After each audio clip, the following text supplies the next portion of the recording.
Vamos a empezar con un tema un poco difícil, un tema trágico. Y es que en Ecuador, pues en este momento está todo muy tenso debido a que hay elecciones presidenciales. O bueno, están en el proceso de campañas por los presidentes, ¿no? Y un candidato, el señor Fernando Villavicencio, fue asesinado en un atentado en el cual le metieron como 5 balas, si no estoy mal. Y pues bueno, resulta en asesinato. Y más que hablar pues de este hecho en general, quería hablar un poco de Ecuador y tratar de hacer un paralelismo bien interesante, porque mientras que estaba leyendo sobre el tema me di cuenta que lo que le está pasando a Ecuador es muy parecido a lo que pasa o pasó en Colombia en su momento, que pues sigue pasando, pero digamos que no es el foco de la atención ahorita, o por lo menos tal vez sea el hecho de que ya estamos muy acostumbrados. Pero bueno, a ver, para hablar de Ecuador, para ir entrando en el tema, para hablar de Ecuador hay que hablar de Correa. Correa, pues este presidente con tendencias de gobernación bastante de izquierdas y bastante de ese tipo de rama política. Y él tenía el control del país, básicamente, mientras que fue obviamente el presidente, agarró mucha fama. Que hoy yo sé que esto suena ridículo. Uy, sí, agarraste fama siendo presidente. Cualquier presidente es famoso, yo lo sé. Pero hay presidentes que, por ejemplo, si yo ahorita te pregunto probablemente cuál es el número del presidente de Malawi, pues sí, hombre, probablemente no me sepas dar la respuesta. Hay unos que son más relevantes que otros, ¿no? Y Correa en Latinoamérica llegó a tener pues bastante popularidad. Y cuando se va Correa, pues básicamente en Ecuador todo se diluye y se empieza a podrir. No estoy defendiendo el gobierno de Correa, lo que estoy diciendo es que al parecer, o lo que se presume, lo que se puede ver desde el exterior, a pesar de que el tipo no era el mejor presidente, lograba tener más o menos cierto estatus de equilibrio dentro del país. ¿Qué pasa? Se va en 2019, hay muchas protestas porque se está generando una desigualdad social increíble. El pueblo cada vez está entrando en un estado más de pobreza. La pobreza cada vez es mucho más generalizada en el Ecuador. Y en este contexto llega a la presidencia un señor llamado Guillermo Lasso, que llega a residir el país básicamente en la peor de las condiciones, porque como sabrán,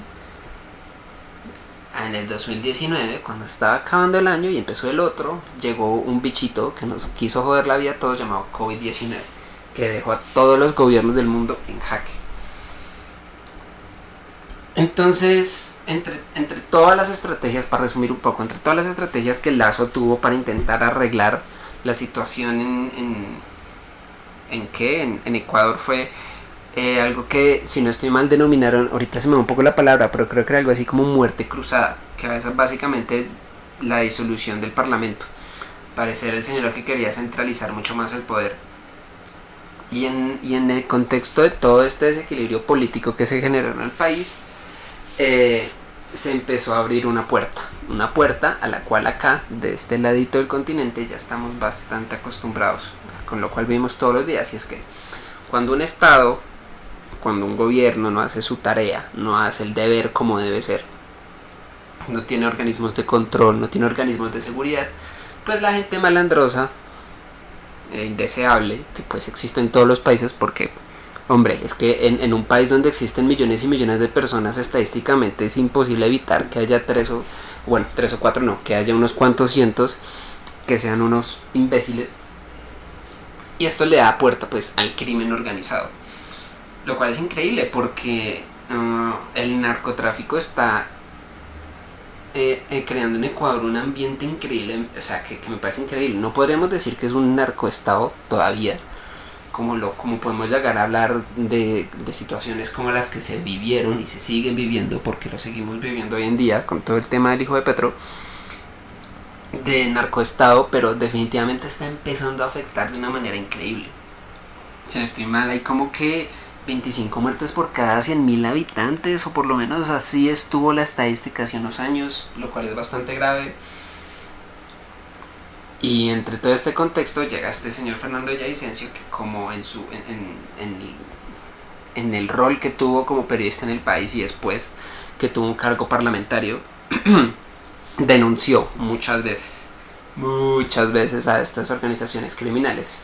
Se cree, o bueno, ese tema está un poco enredado ahorita, no sé, que la organización que se adjudicó el magnicidio fue algo, una organización llamada Los Lobos, no estoy muy seguro, pero fíjese el tema de que este tipo denuncia varias veces que qué es lo que está pasando con los narcos. Resulta que no tenía idea, ahora Ecuador se está convirtiendo básicamente en un puerto increíble para el tráfico de sustancias ilegales entre lo que es nuestro continente y el viejo continente, Europa y todas estas naciones.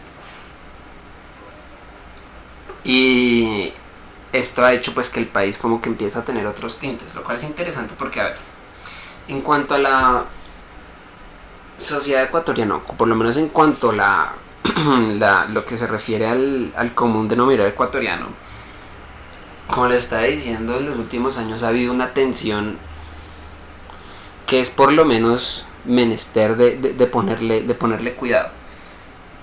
Primero sepa que en Ecuador hay algo que se llama la CONAIE, CONAIE si no estoy mal, no estoy muy seguro de las siglas o el nombre, pero la he escuchado varias veces en las noticias, que es una organización que está inmiscuida mucho con el tema de las comunidades indígenas, de los... ¿cómo se le dice a esto?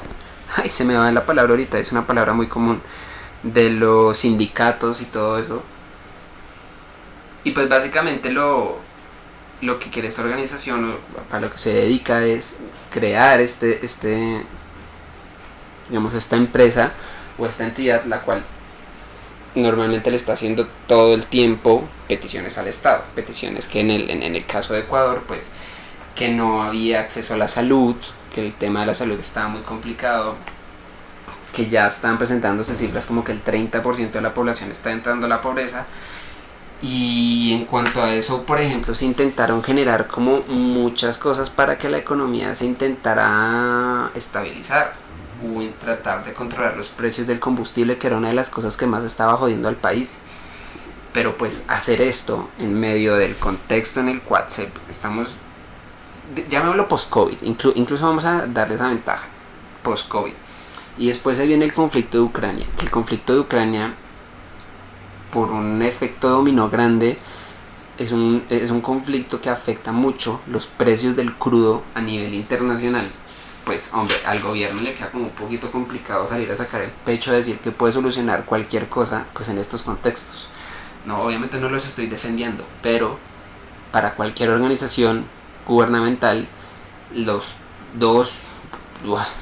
3 años que pasaron fueron muy complicados.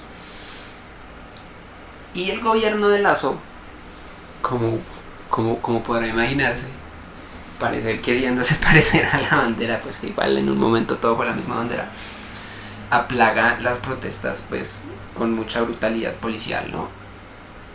Incluso si no estoy mal, ahorita el país está como en un estado de excepción. Y se ha generado incluso hasta un tema social, porque me hace recordar mucho a lo que pasó aquí en el paro nacional, porque a pesar de que podríamos decir de que hubo un movimiento social más o menos generalizado, sobre todo, o sea, digamos que había una distinción demográfica entre la gente que apoyaba mucho las protestas y la gente que no, sobre todo en cuanto a edad. Tendrías a ver más jóvenes apoyando las protestas sociales, que a diferencia de la gente mayor, que ya está pasando algo igual, por el tema de que mucha gente necesita salir a trabajar, salir a hacer lo que sea para sustentar a su familia, y te encuentras con que no te puedes movilizar porque hay un montón de gente protestando en la calle. Pues hombre, no es que necesariamente no estés de acuerdo con las exigencias que está haciendo el pueblo, pero pues todo el mundo vela por su beneficio, por lo que realmente le interesa y qué es lo que le conviene. Entonces, dando así un repaso muy encima por la situación de Ecuador, me hizo reflexionar sobre todo en cómo sirve la violencia tanto a los entes del Estado como a los entes que no son, o sea, como los entes criminales. O sea, cuando un país, o sea, pasa en Latinoamérica obviamente porque somos mucho más fácilmente afectados por este tipo de fenómenos. No tenemos ni las estructuras gubernamentales, recursos los tenemos, pero muy mal administrados, casi que podría decir robados. Pero cuando nuestros estados que son más fácilmente afectados por estos temas de desequilibrio económico y de todo eso, lo que les estaba diciendo al principio, tan fácil como lleguen grupos criminales y se aprovechen de esa situación, se aprovechen de que el Estado casi no tiene fuerza y de ahí empezar a delinquir.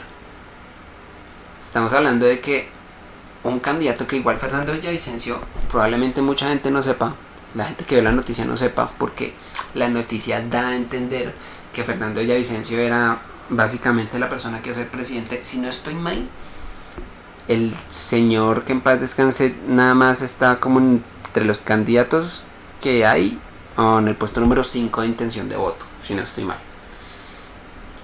Entonces, a pesar de que obviamente es una tragedia, más que pensar en ello como en el acto como tal centrado en Fernando Villavicencio, es pensar, fíjese que el narcotráfico en Ecuador, que es un país que tú preguntas hace 3, 4 años, no era un país que se destacara principalmente por estar muy inmiscuido en toda esta entrama del narcotráfico, que el tipo salga y haga denuncias públicas, que se le advirtió que el tipo estaba amenazado, que lo habían amenazado, y que el tipo había dicho públicamente, a mí probablemente van a matar, pero así como públicamente decía esas cosas, públicamente tenía investigaciones o había iniciado investigaciones, también en muchos procesos de investigación a estos grupos criminales,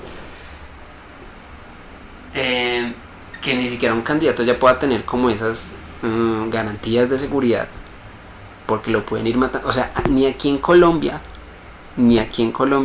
hace muchos años, podemos hablar que hace muchos años no se bajan a una figura política por ese tipo de cosas. Ahora, tenemos que hablar que la casta política de Colombia, la gran mayoría, está inmiscuida en este tipo de cosas, entonces pues sería un poco incongruente. Pero fíjese cómo, no sé cómo expresar esto, cómo la falta de competencia del Estado puede hacer que un país se vaya al carajo en menos de nada. Porque acá tampoco vender la idea, porque pues somos latinoamericanos todos sabemos cómo está nuestro pedazo de tierra, tampoco vender la idea de que Ecuador era el mejor país para quedar en el mundo, pero entre los países de acá, si tú preguntas hace años, no era un país que estaba precisamente en una situación precaria o en una situación de violencia como esta. Es un tema que se ha desequilibrado en una cuestión de 5 o 6 años de una manera increíble. Y eso, hablándolo en rangos de tiempos en los que un país puede presentar cambios, pues eso es bastante rápido, eso es muy rápido.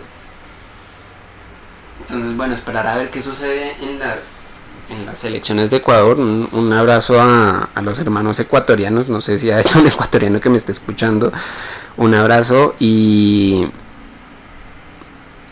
que como para recomendar algo es votar bien, pero yo pienso mucho que a día de hoy ese tema de decirle a una persona vaya y vote bien me parece raro, porque yo siento que la democracia